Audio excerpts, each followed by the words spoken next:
All right, I want to go to the time where you heard there was an open shooter. The jury's already heard how you heard about that, okay? And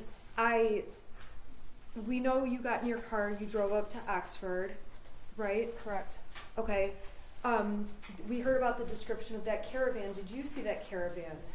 Yeah, I joined it. It's a black SUV, and that was my fastest way to get to the school. Okay, so you actually were a part of that with all the law enforcement officers all headed up. Yep, I just kind of jumped in. What is that, Lapeer Road? It started on 75. I work at Square Lake and Telegraph, so I got 75 from Square Lake there. And it was well before the M24 exit. I would say about a quarter of a mile. The track was backed up. Okay. Now, you sent a text, and if you need to see it, let me know. You sent a text to your son that says, "You can talk to us." Why did you send him that? After I left the meeting, I knew that he was sad about things, and I just wanted to let him know that he can talk to us about anything. Just wanted to make sure I opened that door. Just let him know that we're there for him. We love him. Okay, and he said he loved you. Do you recall that? I do. Okay, was there anything unusual about that?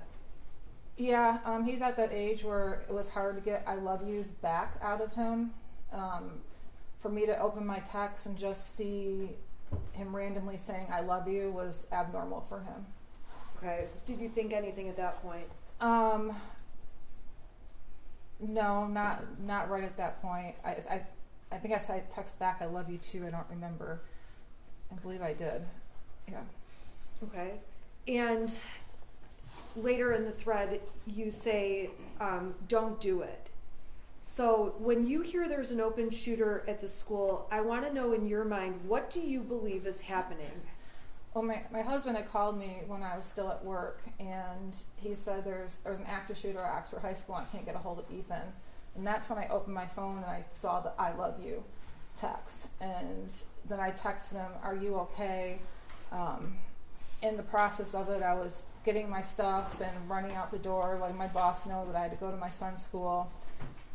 It was on 75 when I was trying to get to the exit that my husband called me and he asked me where I hid the bullets, and I told him, and then he said that the gun is missing.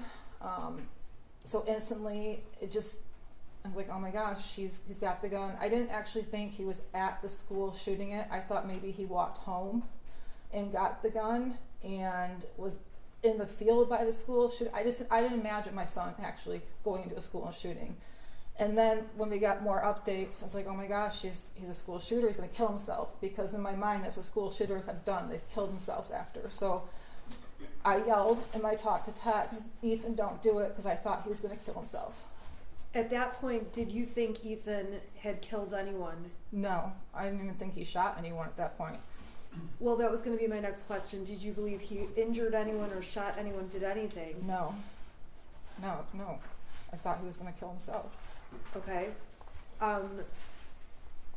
So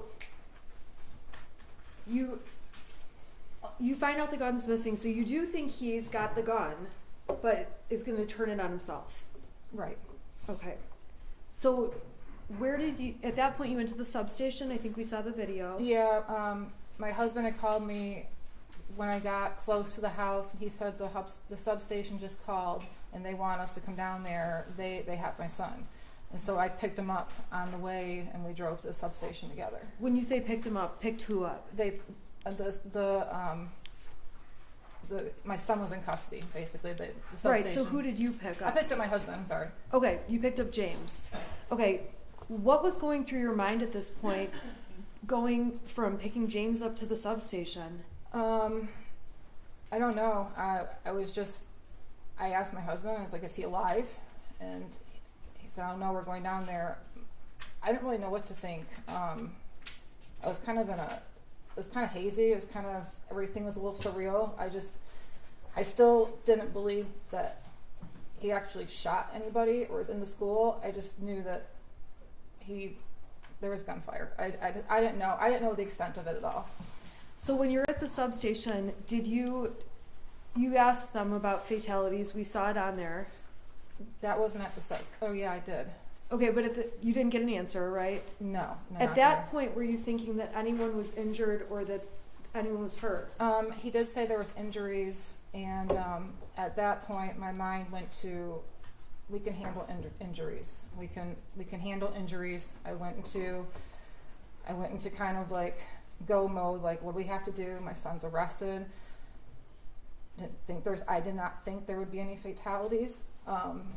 You didn't think there would be any injuries? No, I didn't think there would be injuries. I didn't think there'd be anything, but I just went into that mode. Like, we can handle injuries, and we can figure this out and go from there. Okay.